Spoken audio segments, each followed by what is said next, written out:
کہ پہلے ان کے لیے الیکشنز حرام تھے، اب حلال ہے، بٹ کمپلیٹلی ان کا کال ہے، وی ویلکم اٹ. نہیں دیکھیے، مجھے حیرانگی ہوتی ہے کہ نیشنل کانفرنس جموں کشمیر کو اپنی سلطنت سمجھتی ہے کہ یہ جو حرام حلال کا سلسلہ تو انہوں نے شروع کر دیا 1947 میں، جب مرحوم شیخ صاحب کو پہلے چیف ایڈمنسٹریٹو آفیسر بنایا گیا جموں کشمیر کا، اور پھر ہندوستان کے ساتھ جڑے تو تب حلال تھا الیکشن. جب وہ وزیر اعظم بنے تو تب حلال تھا، جب وزیر اعظم سے ان کو ہٹایا گیا تو پھر الیکشن 22 سال کے لیے حرام ہو گیا. 22 سال تک وہ رائے شماری کی بات کرتے رہے. اس کے بعد 75 میں وزیر اعظم سے وزیر اعلیٰ بن گئے، پھر الیکشن حلال ہو گیا ان کے لیے.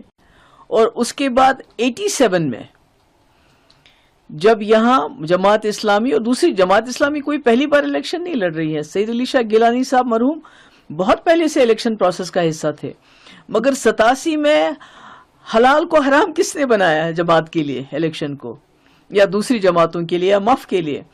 تو جب 87 میں نیشنل کانفرنس نے داندلیاں کی الیکشن میں، کیونکہ وہ نہیں چاہتے تھے کوئی تیسرا فورس سامنے آ جائے، کیونکہ کانگریس کو انہوں نے اپنے ساتھ ملایا. تو جب تیسرا فورس سامنے آیا مف کی شکل میں تو انہوں نے داندلیاں کی، جس کی وجہ سے جتنی بھی اور جماعتیں پولیٹیکل پروسیس کا حصہ بننا چاہتی تھی ان کے لیے انہوں نے الیکشن کے دروازے ہمیشہ کے لیے بند کر دیے. اور تب سے یہ جو حلال حرام کا سلسلہ تو انہی کا شروع کیا گیا ہے. 22 سال تو یہ لوگ الیکشن میں حصہ ہی نہیں لے رہے تھے، کہہ رہے تھے ہم نے رائے شماری کرانی ہے، ہم نے جموں کشمیر کو آزاد کرنا ہے، ہم نے پاکستان کے ساتھ جانا ہے، اور الیکشن لڑنا حرام ہے. تو مجھے بڑا افسوس ہے کہ اگر جماعت اسلامی الیکشن لڑنا چاہتی ہے بہت اچھی بات ہے. جمہوریت خیالات کی جنگ ہے اور اس میں جب جو چاہے آ سکتا ہے، اور ان کو میں تو سرکار سے یہ بھی کہتی ہوں ان کا بین ہٹایا جانا چاہیے.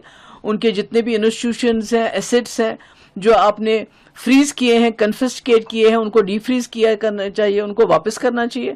تو یہ بڑا افسوس والا بیان ہے یہ حلال حرام الیکشن کو کے بارے میں کہنا. تو مجھے لگتا ہے یہ نیشنل کانفرنس کا ہی ہے، انہی کا ہے یہ کال رہا ہے کہ جب ان کو کرسی ملتی ہے تو الیکشن حلال ہو جاتے ہیں، جب کرسی چھوٹ جاتی ہے تو الیکشن حرام ہو جاتے ہیں.